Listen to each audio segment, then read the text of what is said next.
Assalamualaikum warahmatullahi wabarakatuh. Salam Om Swastiastu, Namo Buddhaya, Salam Kebajikan, Rahayu.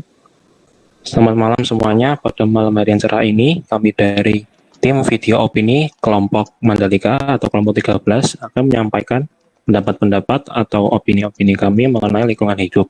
Nah, ada 10 topik terkait lingkungan hidup yang akan kami bahas. Dimulai dari topik pertama, yaitu pengertian lingkungan hidup yang akan dibahas oleh teman saya, Syauqi dan Lupnaya. Kepada pembicara, saya persilahkan.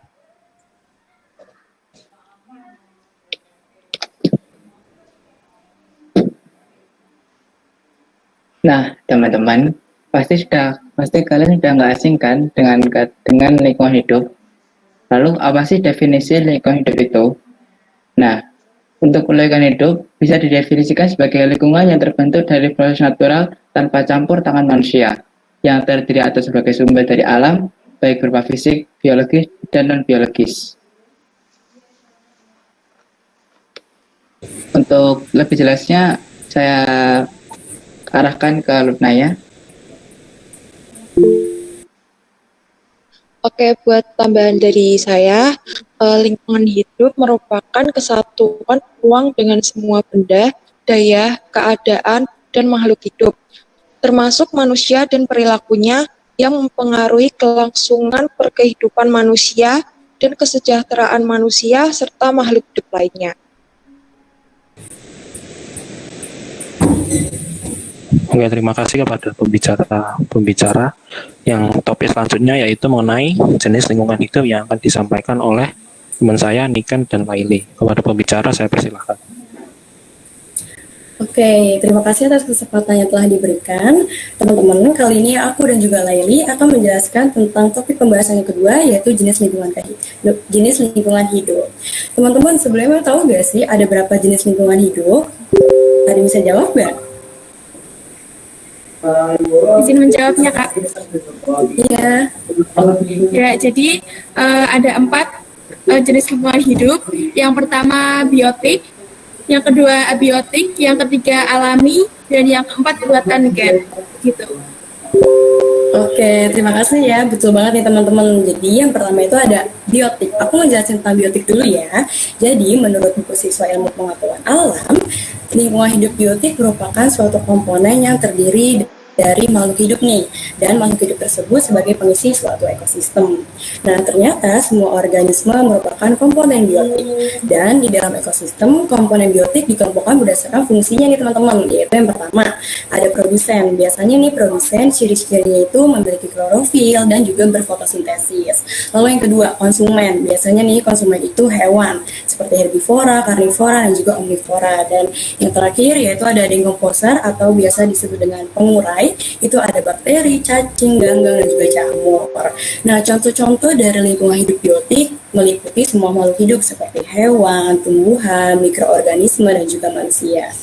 Selanjutnya, aku akan menjelaskan tentang abiotik. Abiotik itu adalah sebuah istilah yang seringkali digunakan untuk menyebut sesuatu yang tidak hidup atau biasanya itu benda-benda mati. Nah, abiotik ini memiliki manfaat atau pengaruh yang sangat besar bagi kehidupan seluruh makhluk hidup. Contohnya seperti apa? Seperti air, angin, cahaya matahari, derajat keasaman, garam, kelembapan udara, suhu, tanah, topografi, dan juga iklim.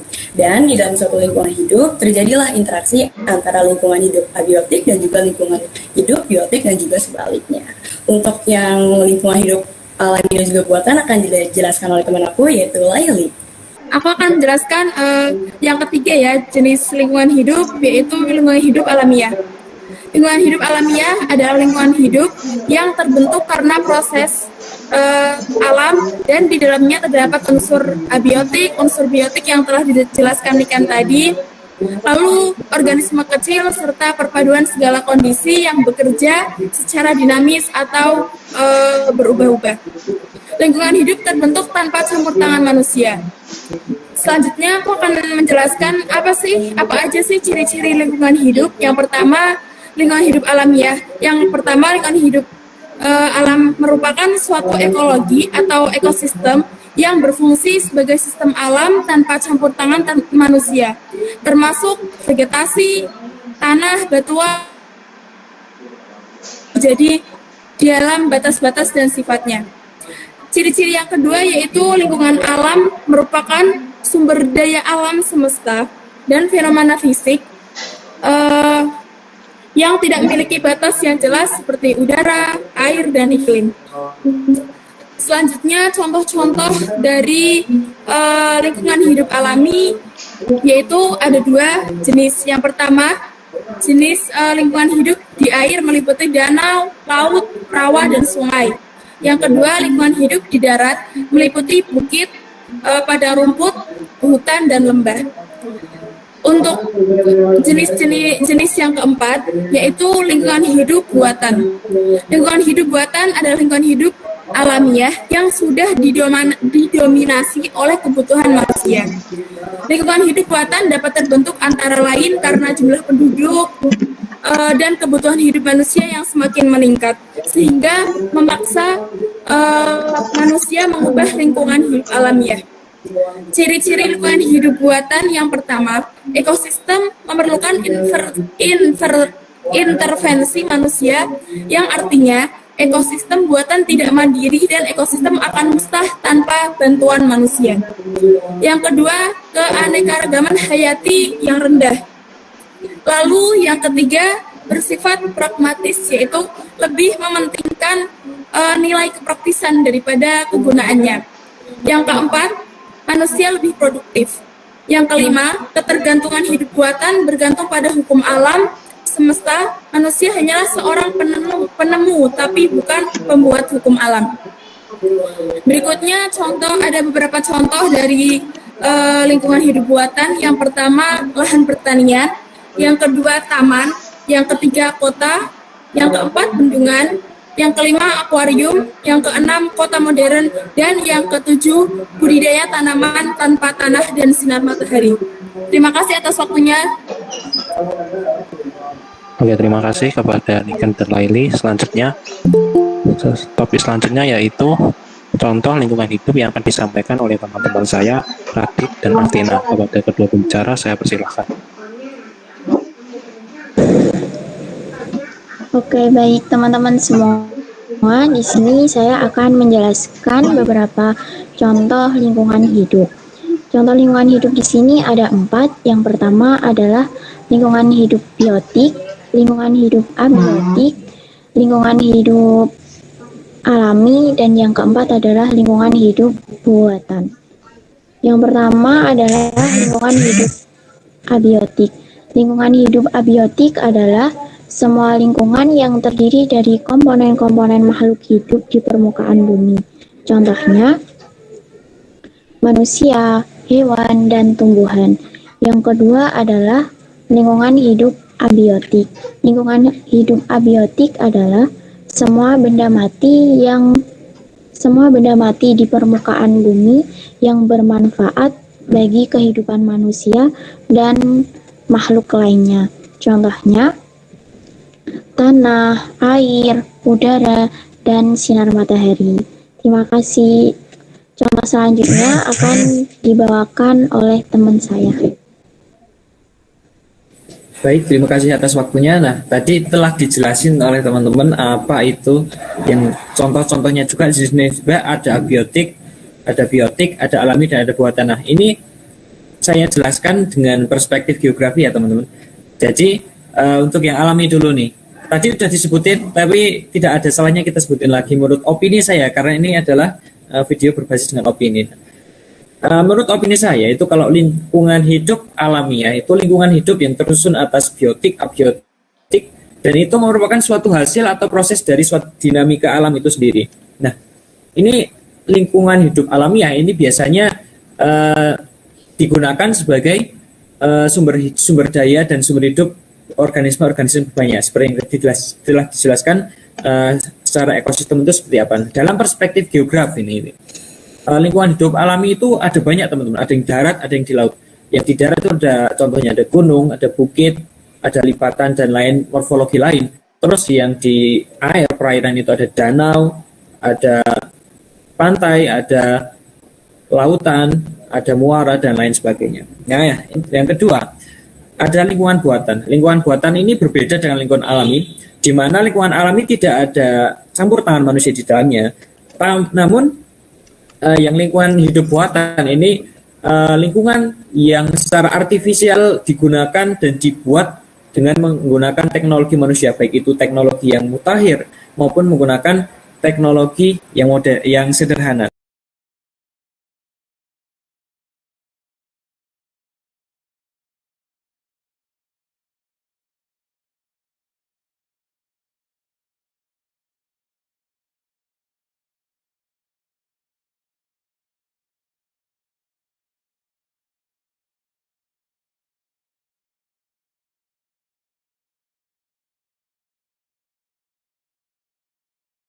Adalah tumbuhan-tumbuhan akan mati dan bumi ini akan gersang.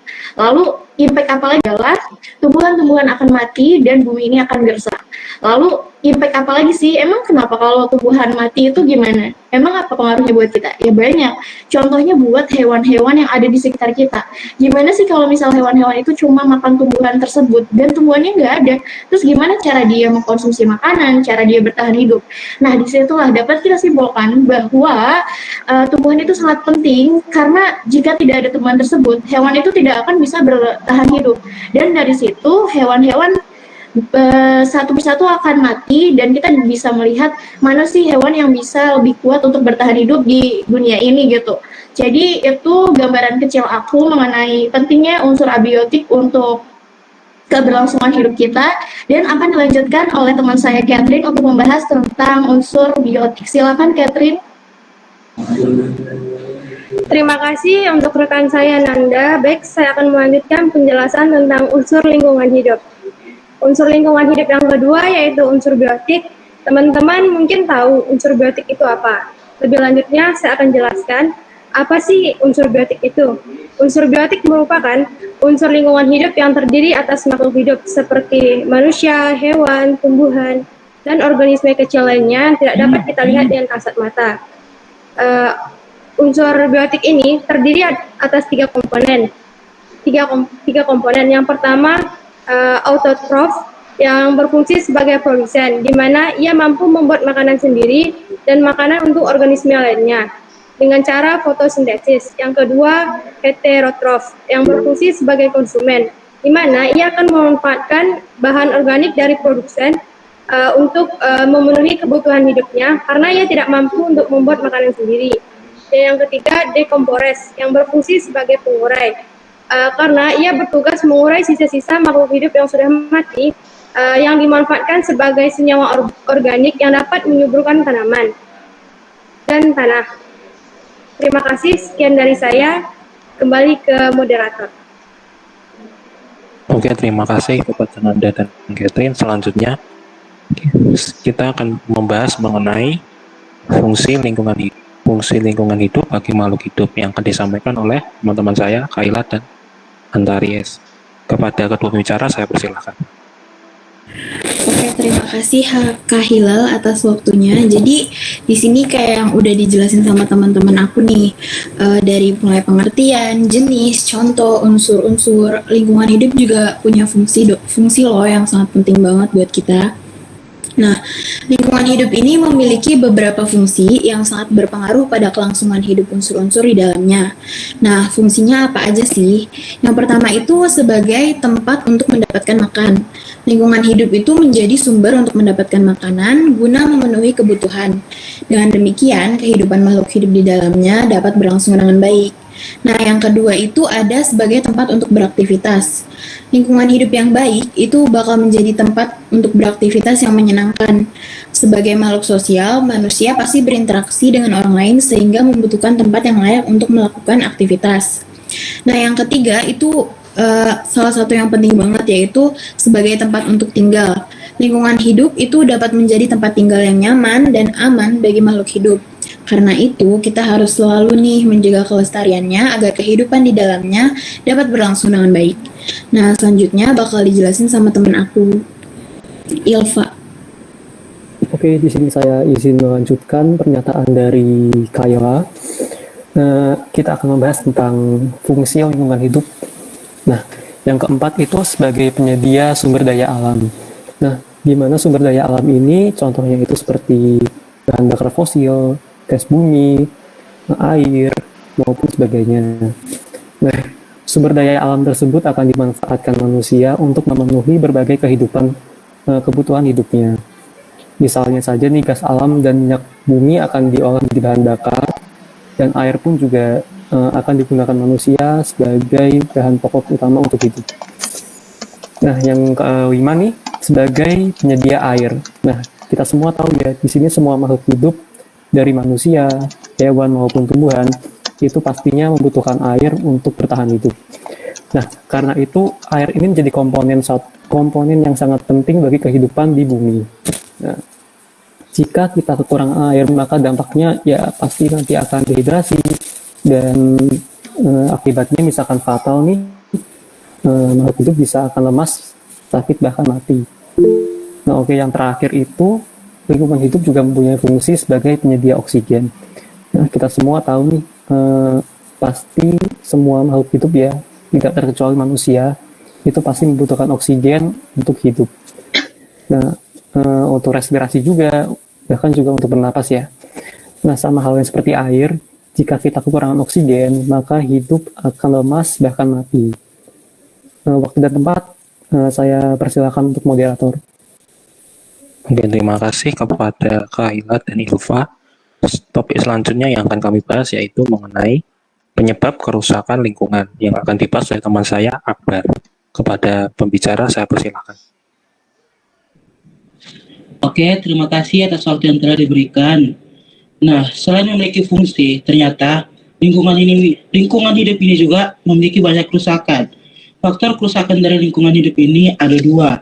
Yang pertama, faktor alam, dan yang kedua, faktor akibat ulah manusia itu sendiri. Kerusakan lingkungan hidup faktor alam dapat berupa bencana alam seperti banjir, tanah longsor, dan kebakaran hutan. Seperti yang kita ketahui, banjir yang terjadi dapat merusak beberapa lingkungan seperti persawahan dan lingkungan perumahan masyarakat. Selain itu juga, tanah longsor yang terjadi dapat membuat rumah-rumah warga rusak dan tertimbun oleh tanah. Nah, selain itu juga terdapat beberapa faktor dari ulah manusia itu sendiri, seperti pembakaran hutan secara liar, pembuangan sampah sembarangan. Selain itu juga ternyata selain faktor alam dan faktor ulah manusia, ternyata kedua faktor ini saling berkaitan satu sama lain. Karena terkadang ada ulah manusia yang dapat menyebabkan terjadinya kerusakan lingkungan hidup, seperti membuang sampah sembarangan dapat menyebabkan banjir, dan penebangan hutan secara liar dapat menyebabkan hutan gundul, dan juga pembakaran sampah dapat membuat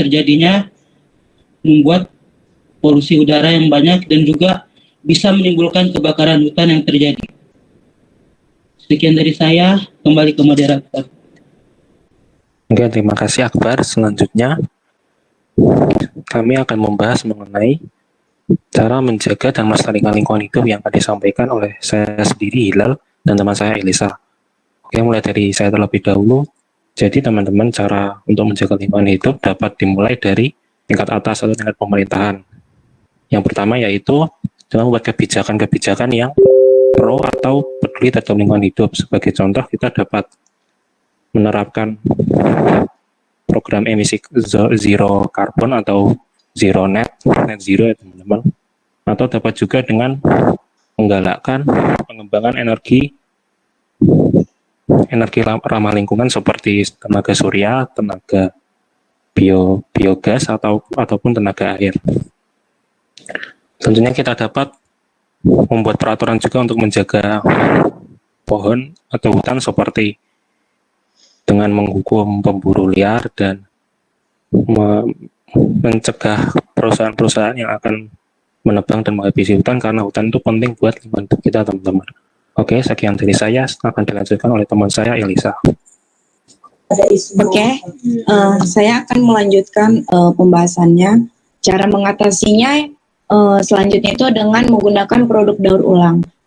Salah satu bentuk strategis pengelolaan sampah padat yang terdiri atas kegiatan pemilahan, pengumpulan, pemprosesan, pendistribusian, dan juga pembuatan produk atau material yang bekas pakai, serta komponen utama di dalam manajemen sampah modern, dan bagian ketiga pada proses hierarki sampah 4R. Nah, selanjutnya itu dengan cara tidak membakar sampah. Membakar sampah dapat melepaskan gas-gas yang menyebabkan kerusakan ozon, mengatur jumlah atau porsi sinar ultraviolet yang masuk ke permukaan bumi. Yang selanjutnya, tidak membuang sampah di sungai. Membuang sampah di sungai dapat mengakibatkan aliran air yang dapat di sungai menjadi terhambat dan menjadi tercemar. Oke, terima kasih. Oke, terima kasih Elisa. Topik selanjutnya yang akan kami bahas yaitu alasan kita harus menjaga dan melestarikan lingkungan sekitar kita, yang akan disampaikan oleh teman saya Cynthia dan Yeni. Kepada kedua pembicara saya persilakan. Oke, terima kasih buat Hilal dan Elisa. Kali ini aku akan membahas materi selanjutnya, yaitu mengapa kita harus menjaga dan melestarikan lingkungan di sekitar kita. Emang penting ya menjaga dan melestarikan lingkungan itu? Tentu saja sangat penting ya teman-teman. Menjaga dan melestarikan lingkungan merupakan sikap dan tindakan yang selalu berupaya mencegah kerusakan pada lingkungan alam di sekitarnya, serta mengembangkan upaya-upaya untuk memperbaiki kerusakan alam di sekitarnya, serta mengembangkan dan menjaga kebersihan lingkungan, sebab menjaga kebersihan lingkungan sangatlah berguna untuk kita semua dan dapat menciptakan kehidupan yang aman, bersih, sejuk, dan sehat. Pelestarian lingkungan juga sangat penting dalam menyelamatkan dan membantu hewan dan tanaman. Karena itu, semua bergantung satu sama lain untuk bertahan hidup. Pohon mengubah karbon dioksida yang dihasilkan menjadi oksigen, sehingga membantu kita untuk bernafas. Lingkungan yang kita tinggali, yaitu bumi, harus dijaga kelestariannya. Hal ini merupakan kewajiban semua manusia yang tinggal di bumi. Sebab dari lingkungan yang kita tinggali, kita bisa memenuhi segala kebutuhan sehari-hari. Jika manusia hanya memanfaatkannya tanpa melestarikan, maka lingkungan bisa menjadi rusak. Dampak dari kerusakan lingkungan tersebut nantinya akan dirasakan oleh manusia sendiri, bahkan juga makhluk hidup lainnya. Nah, apakah teman-teman telah turut aktif mengusahakan pelestarian lingkungan di sekitar? Oke. Di sini aku juga bakal menyebutkan nih beberapa manfaat menjaga kelestarian lingkungan, diantaranya. Yang pertama adalah terhindar dari penyakit yang disebabkan lingkungan yang tidak sehat. Yang kedua adalah lingkungan menjadi lebih sejuk.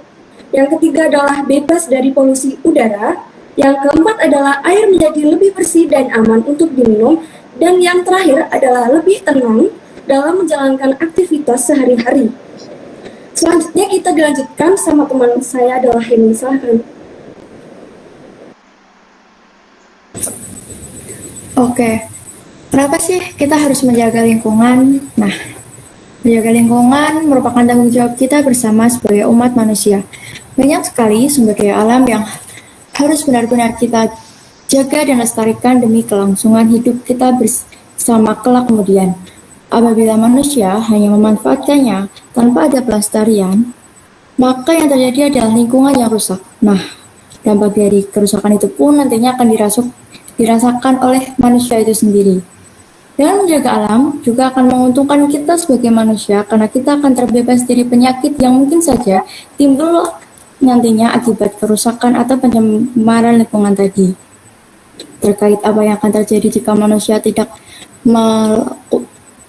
memelihara lingkungan akan dijelaskan oleh Putri dan Amara. Selanjutnya saya kembalikan ke moderator. Oke, terima kasih Cynthia dan Heni.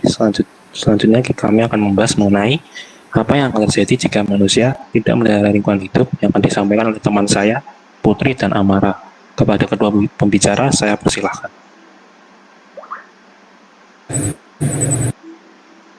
Baik, terima kasih moderator atas waktunya. Di sini saya dan juga rekan saya, Amara Syifa, akan menjelaskan mengenai apa yang akan terjadi jika kita tidak menjaga kondisi lingkungan atau dampak yang akan terjadi. Yang pertama itu adanya bencana alam. Peluang terjadinya bencana alam akibat kelalaian manusia karena tidak merawat lingkungannya. Misalnya bencana yang akan terjadi itu seperti banjir, tanah longsor, serta pencemaran tanah. Yang kedua itu pencemaran lingkungan. Kondisi yang kotor dapat mengakibatkan lingkungan menjadi tercemar. Pencemaran lingkungan ini akan berpotensi meracuni makhluk hidup yang ada di dalamnya. Kemudian dampak yang ketiga itu kerusakan lingkungan. Menjaga kelestarian lingkungan pada intinya adalah menjaga lingkungan agar tetap dalam kondisi baik. Ketika lingkungan tidak dijaga dengan baik, maka kerusakan lingkungan otomatis akan terjadi. Baik, penjelasan selanjutnya akan dijelaskan oleh rekan saya, Amara Syifa. Terima kasih. Oke, makasih Putri. Aku akan melanjutkan pemaparan yang disampaikan sama Putri. Yang selanjutnya atau yang nomor 4 adalah timbulnya berbagai penyakit. Teman-teman, kita semua tahu bahwa lingkungan yang kotor dapat memicu adanya sarang kuman dan juga virus yang nantinya juga dapat menimbulkan penyakit bagi manusia maupun makhluk hidup lainnya. Dan yang terakhir adalah persediaan sumber daya alam yang semakin berkurang. Nah, kita semua juga tahu ya bahwa kebiasaan kita sehari-hari itu terkadang terjadi tanpa kita sadari. Nah, misalnya adanya air yang sekarang ini persediaannya semakin langka karena adanya ulah manusia yang seringkali menebang pohon secara liar di hutan. Hal ini terjadi karena manusia tidak tahu bahwa sebenarnya hutan itu sebagai penyimpan cadangan air tanah. Nah, satu hal yang perlu kita sadari bahwa sebenarnya lingkungan hidup itu bukan hanya tempat untuk kita tinggal, tapi juga tempat kita memenuhi kebutuhan hidup kita. Bukan hanya untuk makan dan juga minum, tapi juga untuk memenuhi kebutuhan hidup kita yang lainnya. Jadi akan ada banyak sekali akibat jika kita tidak dapat merawat lingkungan kita dengan baik. Akibatnya tersebut bukan hanya dirasakan oleh manusia, tetapi juga makhluk hidup yang lainnya, baik hewan dan juga tumbuhan. Sekian dari aku sama Putri, kembali ke moderator. Oke, terima kasih Putri dan Amara. Topik terakhir yang akan kami bahas yaitu mengenai kewajiban manusia terhadap lingkungan hidup yang akan disampaikan oleh teman saya Sharon. Kepada pembicara saya persilahkan. Oke, terima kasih untuk Hilal dan teman-teman semuanya yang sudah menjelaskan tentang lingkungan hidup. Nah, apa sih hal yang gak kalah penting nih agar tidak terjadinya pencemaran, tidak perlunya kita merasakan akibat-akibat dari pencemaran tersebut, dan apa sih yang bisa membuat kita tuh menjaga lingkungan hidup kita? Yang pertama harus ada kesadaran dalam diri kita tentang kewajiban kita terhadap lingkungan hidup kita. Harus ada kesadaran untuk menjaga, tidak merusak, dan melestarikan lingkungan hidup kita. Nah, apa saja sih kewajiban kita untuk menjaga lingkungan hidup kita? Yang pertama itu dengan hal yang paling mudah dan memang sering dianggap remeh oleh orang-orang, yaitu membuang sampah pada tempatnya. Hal yang benar-benar gampang untuk dilakukan, tapi seringkali kita itu menganggap membuang sampah pada tempatnya itu adalah hal yang bukan suatu kepentingan gitu loh. Masih sering untuk membuang sampah sembarangan, padahal sampah-sampah yang menimbun itu akan menghasilkan zat-zat yang memang tidak baik untuk lingkungan. Yang kedua, dengan menebang pohon sembarangan atau memetik tanaman secara sembarangan. Kadang tangan kita usil nih, lagi jalan lihat, ada bunga bagus lalu kita petik, itu juga merupakan salah satu hal yang membuat kita itu tidak menjalankan kewajiban kita terhadap lingkungan dengan merusak lingkungan kita sendiri. Yang ketiga, kita juga bisa menjalankan kewajiban kita dengan mengurangi hal-hal yang menyebabkan polusi seperti polusi udara, polusi air, dan polusi tanah dengan mengurangi penggunaan kendaraan bermotor, menggunakan listrik secara hemat, dan juga mungkin tidak membuang sampah di sungai, jadi tidak terjadi pencemaran pada lingkungan. Baik, sekian dari saya kembali kepada moderator. Oke, terima kasih Sharon. Nah, bahasan kami pada kesempatan ini telah selesai teman-teman. Nah, berdasarkan opini-opini yang telah disampaikan oleh kami, dapat diambil kesimpulan yaitu bahwa setiap unsur-unsur dari lingkungan hidup baik biotik maupun abiotik dapat berdampak baik maupun buruk kepada manusia, hewan, dan tumbuhan, dan kepada semuanya ya intinya. Oke, jadi penting juga bagi kita untuk menjaga lingkungan hidup kita ya teman-teman. Oke, sekian dari kami. Apabila ada kesalahan baik dalam penyampaian kata, opini, ataupun yang lain, kami mohon maaf. Selamat malam, terima kasih. Wassalamualaikum warahmatullahi wabarakatuh.